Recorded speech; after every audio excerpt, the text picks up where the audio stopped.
ಈ ದಿನದಂದು ಪ್ರಾತಃ ಕಾಲದಲ್ಲಿ ಕ್ರಮಬದ್ಧವಾದ ನಿರ್ಮಾಲ್ಯ ವಿಸರ್ಜನೆ, ಪಂಚಾಮೃತಾಭಿಷೇಕ ಮತ್ತು ಉದ್ವಾಚನೆ ಮೊದಲಾದಂತಹ ಕಾರ್ಯಕ್ರಮಗಳನ್ನು ನಿರ್ವಹಿಸಿ ಬೃಂದಾವನ ಸನ್ನಿಧಾನದಲ್ಲಿ ಪ್ರತಿಮೆ ಮತ್ತು ಸಾಲಿಗ್ರಾಮಗಳ ಪೂಜೆ ಇವುಗಳನ್ನೆಲ್ಲ ನಿರ್ವಹಿಸಿ ನಂತರದಲ್ಲಿ ರಾಯರ ಮೂಲ ಬೃಂದಾವನಕ್ಕೆ, ಅದೇ ರೀತಿಯಾಗಿ ನಮ್ಮ ಪರಂಪರೆಯ ಇತರ ಯತಿವರೇಣ್ಯರ ಬೃಂದಾವನಗಳಿಗೆ ಮತ್ತು ಶಾಖಾ ಮಠಗಳಲ್ಲಿರ್ತಕ್ಕಂಥ ರಾಯರ ಮೂಲ ಮೃತ್ತಿಕಾ ಬೃಂದಾವನಗಳಿಗೆ ಇಂದು ದೇಶದ ಉದ್ದಗಲಕ್ಕೂ ಕೂಡ ಅಕ್ಷತೃತೀಯ ದಿನದಂದು ಈ ಗಂಧಲೇಪನ ಕಾರ್ಯಕ್ರಮ ಅನ್ನುವಂತಹದ್ದು ನಡೆದುಕೊಂಡು ಬರ್ತಾ ಇದೆ. ಈ ಗಂಧದ ಬಗ್ಗೆ ಹೇಳುವಾಗ ಯತ್ವಗಸ್ತಿಗದಂ ತಾಪಂ ಸತ್ಯೋ ಹರತಿ ಚಂದನಂ ಅಂತ ಹೇಳಿದ್ದಾರೆ.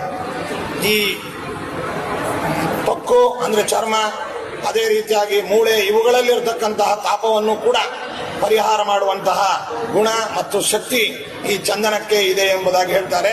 ಪ್ರಕೃತ ಇದು ವಿಶೇಷವಾದಂತಹ ಈ ವೈಶಾಖ ಮಾಸದ ಬಿಸಿಲಿನ ತಾಪ, ಇವೆಲ್ಲದರ ಹಿನ್ನೆಲೆಯಲ್ಲಿ ಈ ಗಂಧ ಲೇಪನ ಅನ್ನುವಂತಹದ್ದು ಬಹಳ ವಿಶೇಷವನ್ನು ಪಡೆದುಕೊಂಡಿದೆ.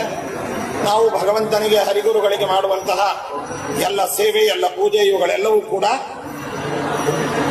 ವಿಶೇಷವಾದಂತಹ ಫಲವನ್ನು ನೀಡತಕ್ಕಂತಹದ್ದು. ಗುರುಗಳಿಗೆ, ಭಗವಂತನಿಗೆ, ವಾಯುದೇವರಿಗೆ ನಾವು ಈ ಚಂದಲೇಪನಾದಿಗಳನ್ನು ಮಾಡುವ ಮೂಲಕ ಆ ತಂಪು ನಮಗೆ ಗುರುಗಳ ಅನುಗ್ರಹ ರೂಪವಾಗಿ